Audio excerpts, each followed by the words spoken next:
여러분, 모차르트와 베토벤 다들 아실 텐데요. 그들을 모르는 사람이 없을 겁니다. 바흐와 핸델만큼 세계적으로 유명한 중세시대 음악가들이니까요. 저도 음악인문학을 주제로 블로그와 칼럼을 작성하고 있는데 이들의 이야기를 제일 먼저 작성했었습니다. 이번 내용에서는 그들의 삶에 대해서 조금은 다른 이야기를 해보고자 합니다. 바로 두 음악가들과 아버지들의 이야기를 통한 교훈의 내용입니다. 안녕하세요. 인문학과 리더십으로 소통하는 강사 윤성입니다. 모차르트의 아버지 레오폴트 모차르트와 베토벤의 아버지 요하네스 베토벤은 모두 궁정 음악가였습니다. 그들에게는 공통점이 하나 있었는데요. 바로 아들의 재능을 통해서 자신의 출세를 도모한 아버지였다는 것이죠.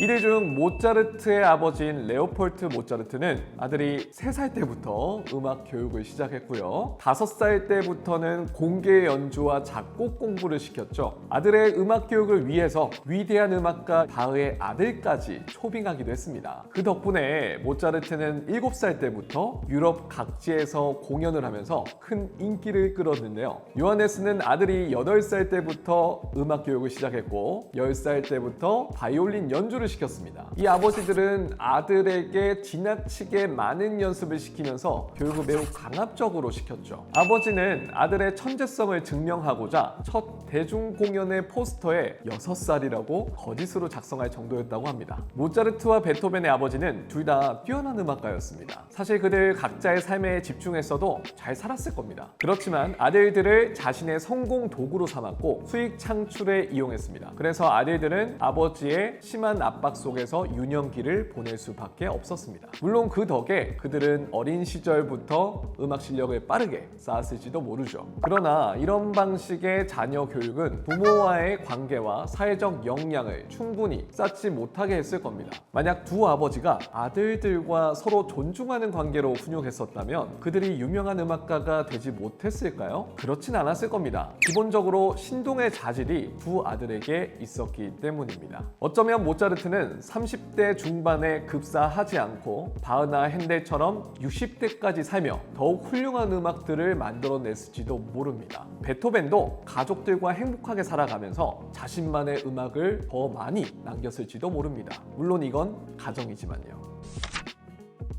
그렇다면 모차르트와 베토벤의 아버지들에 대한 생각은 어땠을까요? 힘들고 지쳐서 포기하고 싶은 순간에도 이 아버지들이 채찍질을 하니까 미운 적도 많았을 겁니다. 그 예로 모차르트는 어머니가 돌아가셨을 당시에는 매우 슬픈 음악을 작곡해요. 반면에 콘스탄체와 결혼하고 몇 년 뒤에 아버지가 돌아가시는데요. 그때는 신나는 곡을 작곡했다고 하죠. 물론 해당 곡을 의뢰했던 고객의 요청에 따라서 우연히 그랬을 수도 있지만 그의 감정이 담겨있지 않다고 말하기는 어려울 겁니다. 그래도 모차르트는 유년 시절 동안 아버지가 시킨 일을 참아내며 음악 생활을 이어갑니다. 반면 베토벤은 10대 후반에 결국 아버지와의 불화로 집을 나와요. 그리고 독학으로 음악을 공부하면서 모차르트의 곡과 본인의 자작곡 중심으로 피아노 연주 수익을 창출하기 시작합니다. 그때부터 베토벤의 열성 팬들도 크게 늘어갔고요. 콘서트홀이라는 개념, 이 개념은 당시 베토벤 덕분에 처음으로 생긴 개념이기도 합니다. 왜냐하면 그때 피아노 연주는 차를 마시면서 귀로 듣는 음악이었거든요. 근데 베토벤 때부터는 피아노에 집중하면서 연주자에 집중할 수 있는 그런 분위기로 바뀌었던 것이죠.